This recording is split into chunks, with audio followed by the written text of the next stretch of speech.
ताकद असलेला मतदारसंघ आहे। मात्र यंदाच्या लोकसभा निवडणुकीमध्ये दोन शिवसैनिकांमध्ये सामना रंगणार आहे। ठाकरे गटाकडून विद्यमान राजन विचारेंना संधी देण्यात आली आहे, तर शिंदे गटाकडून नरेश म्हस्के यांना लोकसभेच्या रिंगणामध्ये उतरवण्यात आलंय। विचारे आणि म्हस्के हे उमेदवार असले तरी खरी लढत ही उद्धव ठाकरे आणि एकनाथ शिंदे यांच्यामध्येच पाहायला मिळणार आहे। बघूयात कल ठाणे लोकसभेचा।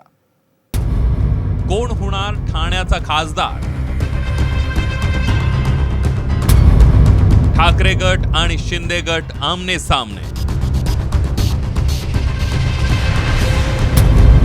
राजन विचारे विरुद्ध नरेश म्हस्केंमध्ये लढत।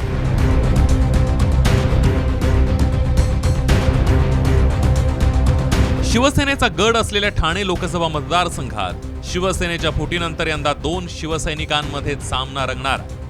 ठाकरे गटाचे विद्यमान खासदार राजन विचारे आणि शिंदे गटाचे नेते नरेश म्हस्के यांच्यात ठाण्याची लढत होणार आहे। ठाण्यातील सेना नेते दिवंगत आनंद दिघे यांचे दोन शिष्य एकमेकांसमोर उभे टाकले, त्यामुळे ठाण्याची लढत ही उद्धव ठाकरे आणि मुख्यमंत्री एकनाथ शिंदे यांच्यासाठी प्रतिष्ठेची झाली आहे। तर दुसरीकडे विचारे आणि म्हस्के यांच्यात वाकयुद्ध जोरदार सुरू झालंय। नरेश म्हस्के म्हणाले की मी करेक्ट कार्यक्रम करतो। आमच्या आईला तू कोणाकोणाचे करेक्ट कार्यक्रम केले ते आम्हाला सर्व माहिती आहे। तुझा आता करेक्ट कार्यक्रम लोक करतील, कळलं की नाही? आणि तू काय करतो तिथे महापालिकेत बसून ना धंदे, ते सर्व माहिती आहे आम्हाला। तू आमच्यासारख्यांच्या नादी लागू नकोस। ज्या दिवशी बोलेल त्या दिवशी तुला पळता भुई पुढे होईल।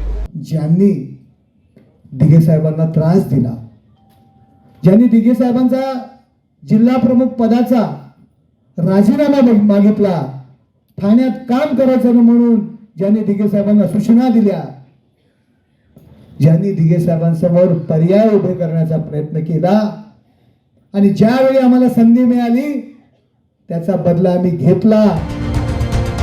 एक नजर टाकूया ठाणे लोकसभा मतदारसंघाच्या 2014 आणि 2019च्या आकडेवारीवर।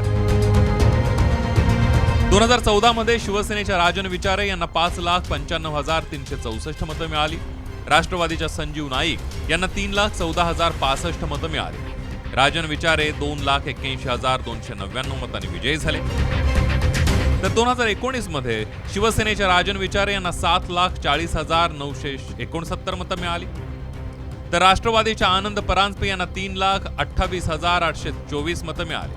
राजन विचारे तब्बल 4,12,145 मतांनी विजयी झाले। मात्र आता परिस्थिती बदलली आहे। शिवसेनेची दोन शकलं झाली आहेत, त्यामुळे विचारे आणि म्हस्के दोघांसाठी ही निवडणूक आव्हानात्मक असणार आहे। ठाणे लोकसभा मतदारसंघातील विधानसभांमध्ये कुणाची किती ताकद आहे त्यावर एक नजर टाकूया।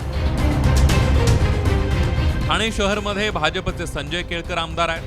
कोपरी पाच पाखाडीमध्ये मुख्यमंत्री एकनाथ शिंदे आमदार आहेत। ओवळा माजिवडामध्ये शिंदे गटाचे प्रताप सरनाईक, मीरा भाईंदरमध्ये अपक्ष आणि भाजप समर्थक आमदार गीता जैन आहेत।